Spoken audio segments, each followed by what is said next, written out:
शांताकारं भुजंगशयनं पद्मनाभं सुरेशं विश्वाधारं गगनसदृशं मेघवर्णं शुभांगं लक्ष्मीकान्तं कमलनयनं योगिभिध्यानगम्यं वंदे विष्णुभवभयहरं सर्वलोकैकनाथं।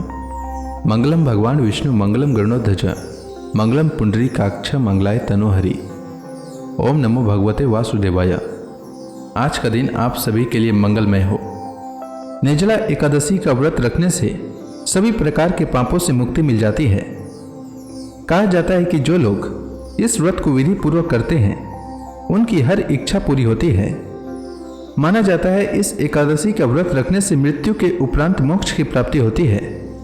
आइए सुनते हैं निर्जला एकादशी व्रत की कथा। सब धर्मों के ज्ञाता, वेद और शास्त्रों के अर्थ ज्ञान में पारंगत, सबके हृदय में रमण करने वाले श्री विष्णु के तत्व को जानने वाले तथा भगवत परायण प्रहलाद जी जब सुखपूर्वक बैठे हुए थे उस समय उनके समीप स्वधर्म का पालन करने वाले महर्षि कुछ पूछने के लिए आए। महर्षियों ने कहा, प्रहलाद जी, आप कोई ऐसा साधन बताइए जिससे ज्ञान, ध्यान और इंद्रिय निग्रह के बिना ही अनायास भगवान विष्णु का परम पद प्राप्त हो जाता है। उनके ऐसा कहने पर संपूर्ण लोगों के हित के लिए उद्धत रहने वाले विष्णु भक्त महाभाग प्रहलाद जी ने संक्षेप में इस प्रकार कहा, महर्षियों, जो 18 पुराणों का सार से भी सारतर तत्व है जिसे कार्तिकेय जी के पूछने पर भगवान शिव ने उन्हें बताया था, उसका वर्णन करता हूं, सुनिए। महादेव जी ने कार्तिकेय जी से कहा, जो कली में एकादशी की रात में जागरण करते समय वैष्णव शास्त्र का पाठ करता है उसके कोटि जन्मों के किए हुए 4 प्रकार के पाप नष्ट हो जाते हैं। जो एकादशी के दिन वैष्णव शास्त्र का उपदेश करता है उसे मेरा भक्त जानना चाहिए। जिसे एकादशी के जागरण में निद्रा नहीं आती तथा जो उत्साह पूर्वक नाचता और गाता है वह मेरा विशेष भक्त है। मैं उसे उत्तम ज्ञान देता हूँ और भगवान विष्णु मोक्ष प्रदान करते हैं। अतः मेरे भक्त को विशेष रूप से जागरण करना चाहिए। जो भगवान विष्णु से वैर करते हैं उन्हें पाखंडी जानना चाहिए। जो एकादशी को जागरण करते और गाते हैं उन्हें आधे निमेष में अग्निष्टोम तथा अतिरात्र यज्ञ के समान फल प्राप्त हो जाता है। जो रात्रि जागरण में बारंबार भगवान विष्णु के मुखार बिंद का दर्शन करते हैं उनको भी वही फल प्राप्त होता है। जिनके वंश के लोग एकादशी की रात में जागरण करते हैं वही धन्य हैं। जिन्होंने एकादशी को जागरण किया है उन्होंने यज्ञ, दान, गया, श्राद्ध और नित्य प्रयाग स्नान कर लिया है। उन्हें सन्यासियों का पुण्य भी मिल गया और उनके द्वारा इष्टपूर्त कर्मों का भी भली भांति पालन हो गया। सदानंद, भगवान विष्णु के भक्त जागरण सहित एकादशी व्रत करते हैं, इसलिए वे मुझे सदा ही विशेष प्रिय हैं। जो एकादशी की रात में भगवान विष्णु के आगे वैष्णव भक्तों के समीप गीता और विष्णु सहस्त्र नाम का पाठ करता है वह उस परम धाम में जाता है जहां साक्षात भगवान नारायण विराजमान हैं। जो श्रीहरि के समीप जागरण करते समय रात में दीपक जलाता है उसका पुण्य 100 कल्पों में भी नष्ट नहीं होता। जो जागरण काल में मंजरी सहित तुलसी दल से भक्ति पूर्वक भगवान श्रीहरि का पूजन करता है उसका पुनः इस संसार में जन्म नहीं होता। स्नान, चंदन, लेप, धूप, दीप, नैवेद्य और तांबुल यह सब जागरण काल में भगवान को समर्पित किया जाए तो उससे अक्षय पुण्य होता है। कार्तिकेय, जो भक्त मेरा ध्यान करना चाहता है वह एकादशी की रात्रि में श्रीहरि के समीप भक्ति पूर्वक जागरण करे। एकादशी के दिन जो लोग जागरण करते हैं उनके शरीर में इंद्र आदि देवता आकर स्थित हो जाते हैं। जो जागरण काल में महाभारत का पाठ करते हैं वे उस परम धाम में जाते हैं जहां सन्यासी महात्मा जाया करते हैं। जो उस समय श्री रामचंद्र जी का चरित्र 10 कंठ वध पढ़ते हैं वे योग वेताओं की गति को प्राप्त होते हैं। जिन्होंने श्रीहरि के समीप जागरण किया है उन्होंने चारों वेदों का स्वाध्याय, देवताओं का पूजन, यज्ञों का अनुष्ठान तथा सब तीर्थों में स्नान कर लिया। श्री कृष्ण से बढ़कर कोई देवता नहीं है और एकादशी व्रत के समान दूसरा कोई व्रत नहीं है। जहाँ भागवत शास्त्र है, भगवान विष्णु के लिए जहाँ जागरण किया जाता है और जहाँ सालग्राम शिला स्थित होती है वहाँ साक्षात भगवान विष्णु उपस्थित होते हैं। निर्जला एकादशी व्रत की कथा के अनुसार सौनक आदि 88,000 ऋषि मुनि बड़ी श्रद्धा से इन एकादशियों की कल्याणकारी व पापनाशक रोचक कथाएं सुनकर आनंद मग्न हो रहे थे। अब सबने ज्येष्ठ माह के शुक्ल पक्ष की एकादशी की कथा सुनने की प्रार्थना की। तब सूत जी ने कहा, महर्षि व्यास से एक बार भीमसेन ने कहा, हे पितामह, भ्राता युधिष्ठिर, माता कुंती, द्रौपदी, अर्जुन, नकुल और सहदेव आदि एकादशी के दिन व्रत करते हैं और मुझे भी एकादशी के दिन अन्न खाने को मना करते हैं। मैं उनसे कहता हूँ कि भाई, मैं भक्ति पूर्वक भगवान की पूजा कर सकता हूँ और दान दे सकता हूँ, किंतु मैं भूखा नहीं रह सकता।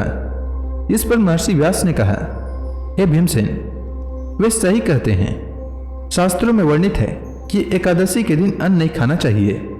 यदि तुम नरक को बुरा और स्वर्ग को अच्छा समझते हो तो प्रत्येक माह की दोनों एकादशियों को अन्न न खाया करो। महर्षि व्यास की बात सुनकर भीमसेन ने कहा, हे पितामह, मैं आपसे पहले ही कह चुका हूं कि मैं एक दिन तो क्या, एक समय भी भोजन किए बिना नहीं रह सकता। फिर मेरे लिए पूरे दिन का उपवास करना क्या संभव है? मेरे पेट में अग्नि का वास है जो ज्यादा अन्न खाने पर ही शांत होती है। यदि मैं प्रयत्न करूं तो वर्ष में एक एकादशी का व्रत अवश्य कर सकता हूं। अतः आप मुझे कोई एक ऐसा व्रत बताइए जिसके करने से मुझे स्वर्ग की प्राप्ति हो सके। भीमसेन की बात सुनकर व्यास जी ने कहा, हे पुत्र, बड़े बड़े ऋषि और महर्षियों ने बहुत से शास्त्र आदि बनाए हैं। यदि कलयुग में मनुष्य उनका आचरण करे तो अवश्य ही मुक्ति को प्राप्त होता है। उनमें धन बहुत कम खर्च होता है। उनमें से जो पुराणों का सार है वह यह है कि मनुष्य को दोनों पक्षों की एकादशियों का व्रत करना चाहिए। इससे उन्हें स्वर्ग की प्राप्ति होती है। महर्षि व्यास ने कहा, हे वायु पुत्र, वृषभ संक्रांति और मिथुन संक्रांति के बीच में ज्येष्ठ माह के शुक्ल पक्ष की एकादशी आती है। उसका निर्जला व्रत करना चाहिए। इस एकादशी के व्रत में स्नान और आचमन करते समय यदि मुख में जल चला जाए तो इसका कोई दोष नहीं है, किंतु आचमन में 6 माह से जल से अधिक जल नहीं लेना चाहिए। इस आचमन से शरीर की शुद्धि हो जाती है। आचमन में 6 मास से अधिक जल मद्यपान के समान है। इस दिन भोजन नहीं करना चाहिए। भोजन करने से व्रत का नाश हो जाता है। सूर्योदय से सूर्यास्त तक यदि मनुष्य जल पान न करे तो उससे 12 एकादशियों के फल की प्राप्ति होती है। द्वादशी के दिन सूर्योदय से पहले ही उठना चाहिए। इसके पश्चात भूखे ब्राह्मण को भोजन कराना चाहिए। तत्पश्चात स्वयं भोजन करना चाहिए। हे भीमसेन, स्वयं भगवान ने मुझसे कहा था कि इस एकादशी का पुण्य सभी तीर्थों और दान के बराबर है। एक दिन निर्जला रहने से मनुष्य पापों से मुक्त हो जाता है। जो मनुष्य निर्जला एकादशी का व्रत करते हैं उन्हें मृत्यु के समय भयानक यमदूत नहीं दिखाई देते, बल्कि भगवान श्रीहरि के दूत स्वर्ग से आकर उन्हें पुष्पक विमान पर बैठाकर स्वर्ग ले जाते हैं। संसार में सबसे उत्तम निर्जला एकादशी का व्रत है। अतः यत्न पूर्वक इस एकादशी का निर्जल व्रत करना चाहिए। इस दिन ओम नमो भगवते वासुदेवाय इस मंत्र का उच्चारण करना चाहिए। इस दिन गोदान करना चाहिए। निर्जल व्रत करने से पहले भगवान का पूजन करना चाहिए और उनसे प्रार्थना करनी चाहिए कि हे प्रभु, आज मैं निर्जल व्रत करता हूँ। इसके दूसरे दिन भोजन करूंगा। मैं इस व्रत को सदापूर्वक करूंगा। मेरे सब पाप नष्ट हो जाएं। इसके अलावा इस दिन जल से भरा हुआ घड़ा, वस्त्र आदि से ढककर स्वर्ण सहित किसी सुपात्र को दान करना चाहिए। इस व्रत के अनुष्ठान में जो मनुष्य स्नान तप आदि करते हैं उन्हें करोड़ों पल स्वर्ण दान का फल प्राप्त होता है। जो मनुष्य इस दिन यज्ञ होम आदि करते हैं उसके फल का तो वर्णन भी नहीं किया जा सकता। इस निर्जला एकादशी के व्रत के पुण्य से मनुष्य विष्णु लोक को जाता है। जो मनुष्य इस दिन अन्न खाते हैं उनको चंडाल समझना चाहिए। वे अंत में नरक में जाते हैं। हे भीमसेन, जो पुरुष या स्त्री इस व्रत को सदापूर्वक करते हैं उन्हें सर्वप्रथम विष्णु भगवान का पूजन करना चाहिए। तदुपरांत गोदान करना चाहिए। इस दिन ब्राह्मणों को दक्षिणा देनी चाहिए। निर्जला एकादशी के दिन अन्न, वस्त्र, छत्र आदि का दान करना चाहिए। वर्ष भर में जितनी एकादशियां होती है उन सब का फल निर्जला एकादशी के पालन करने मात्र से मनुष्य को प्राप्त हो जाता है। इसमें तनिक भी संदेह नहीं है। शंख, चक्र और गदा धारण करने वाले भगवान केशव ने मुझसे कहा था कि यदि मानव सब कुछ छोड़कर एकमात्र मेरी शरण में आ जाए और एकादशी को निराहार रहे तो वह सब पापों से छूट जाता है। एकादशी व्रत करने वाले पुरुष के पास विशालकाय, विकराल आकृति और काले रंग वाले दंड पासधारी भयंकर यमदूत नहीं जाते। अंतकाल में पीतांबरधारी, सौम्य स्वभाव वाले, हाथ में सुदर्शन चक्र धारण करने वाले और मन के समान वेगशाली विष्णुदूत आखिर इस वैष्णव पुरुष को भगवान विष्णु के धाम में ले जाते हैं।